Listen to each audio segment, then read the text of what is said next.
అదే తరణోపాయం. ఎవరికైనా, యువతకైనా, వృద్ధులకైనా, ఎవరికైనా ఇదే ఉపాయం. శంకర భగవత్పాదాచార్యుల వారు ఇంత అనుగ్రహం చూపించారు. వారి అనుగ్రహం వల్లే మాకు పరంపరగా సాక్షాత్తు శంకర స్వరూపంగా, ఎందుకంటే శంకర భగవత్పాదాచార్యుల వారు యజుర్వేద పీఠముగా చక్కగా శృంగేరి జగద్గురు మహాసంస్థానాన్ని అక్కడ వారు ఏర్పాటు చేసి, సురేశ్వరాచార్యుల వారు మొదలు ప్రభృతి అక్కడి నుంచి విద్యారణ్య యతీంద్రుల వారు, 35వ జగద్గురువులైనటువంటి అభినవ విద్యాతీర్థస్వామి వారు, భారతీ తీర్థస్వామి వారు, వారి కరకమల సంజాతులైనటువంటి సాక్షాత్ శంకర స్వరూపులైనటువంటి మీరు, ఇలా వారి యొక్క భిక్ష వల్ల మాకు ఇంత అనుగ్రహం లభించింది. ఈనాటికి శంకర సాహిత్యాన్ని, శంకర్ల యొక్క హృదయాన్ని, శంకర స్వరూపాన్ని మేమందరము చూసుకోగలుగుతూ ఉన్నాం. కాబట్టి సివిఆర్ ఓం ఛానల్ మాధ్యమం ద్వారా చాలామంది జనాలకి ఇది ప్రవేశపెడితే శంకర తత్వం ఏమిటి అనేటటువంటిది తెలుస్తుంది అనేటటువంటి ఉద్దేశ్యంతో ఈ కార్యక్రమాన్ని ఏర్పాటు చేసి మీకు ఇంత శ్రమ ఇవ్వటము అనేది జరిగింది. కేవలం కారణం జగద్గురువుల యొక్క సందేశము సామాన్య జనులకు కూడా చేరాలి అనేటటువంటి ఉద్దేశ్యంలో.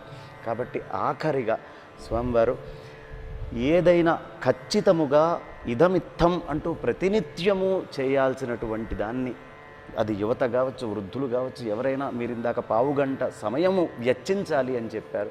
ఆ పావుగంటలో ఖచ్చితముగా ఒక శ్లోకము ఏదైనా, ఈ సూర్యుడికి అర్ఘ్యప్రదానాదులు కాకుండా ఖచ్చితముగా ఇది చేసుకుంటే మీకు దీనివల్ల వృద్ధి కలుగుతుంది అనేటటువంటి మాట ఏదైనా ఉంది?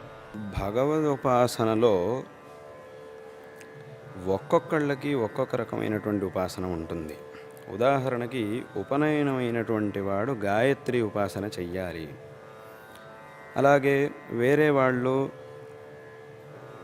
కొన్ని అద్భుతమైనటువంటి స్తోత్రాలు ఉన్నాయి, ఎన్నో ఉన్నాయి. ఉదాహరణ కనకధారాస్తవం లాంటి స్తవాలు ఎన్నో ఉన్నాయి. మన యొక్క అభీష్టాలను సిద్ధింపచేసేటటువంటి స్తోత్రాలు ఎన్నో ఉన్నాయి. అటువంటి స్తోత్రాలను ఆ 15 నిమిషాల సమయంలో పఠించవచ్చు. ఈ ఉపనయనమైనటువంటి వాడైతే ఆ సమయంలో గాయత్రి జపం చక్కగా చేసుకొని తద్వారా ఆ 15 నిమిషాలను సార్థకపరుచుకోవచ్చు. ఈ రకంగా ఆ ధర్మం అనేది ఒక్కొక్కళ్ళకి ఒక్కొక్క రకంగా ఉంటుంది. కాబట్టి అందరూ వాళ్ళ ధర్మాన్ని ఆ 15 నిమిషాల్లో, అంటే ఏ పరంపరలో వీళ్ళకి ఏదైతే లభించిందో, అంటే ఉదాహరణకు బ్రహ్మచారి అయినటువంటి వాడి గాయత్రి మంత్రం అది వీడికి ఉపదిష్టమైంది కాబట్టి ఆ మంత్రాన్ని వాడు పఠిస్తే చాలు ఆ సమయంలో. అదే అలాంటి ఉపదేశం లేనటువంటి వాళ్ళు, అది లేనటువంటి వాళ్ళు, అయ్యో నాకు అది లేదే అని బాధపడాల్సిన అవసరం లేదు. అదే సమయంలో ఇంకా ఎన్నో అద్భుతమైనటువంటి స్తోత్రాలు ఉన్నాయి. శంకరాచార్యుల వారు అన్ని స్తోత్రాలను ఎందుకోసం రచించారంటే, ఎవరికి ఏది రుచిస్తే దాన్నే భగవంతుడి సన్నిధిలో పఠించవచ్చు. కాబట్టి అందుకోసం అన్ని స్తోత్రాలను వారు రచించారు. ఈ రకంగా ఏ స్తోత్రాన్నైనా మనం పఠించవచ్చు.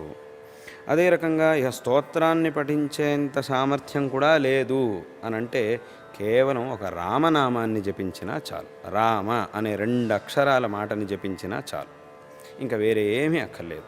ఇది చేయలేనటువంటి వాడు ఎవరూ లేడు ప్రపంచంలో. రామ అనే 2 అక్షరాలను పలకడంలో ఏం కష్టం?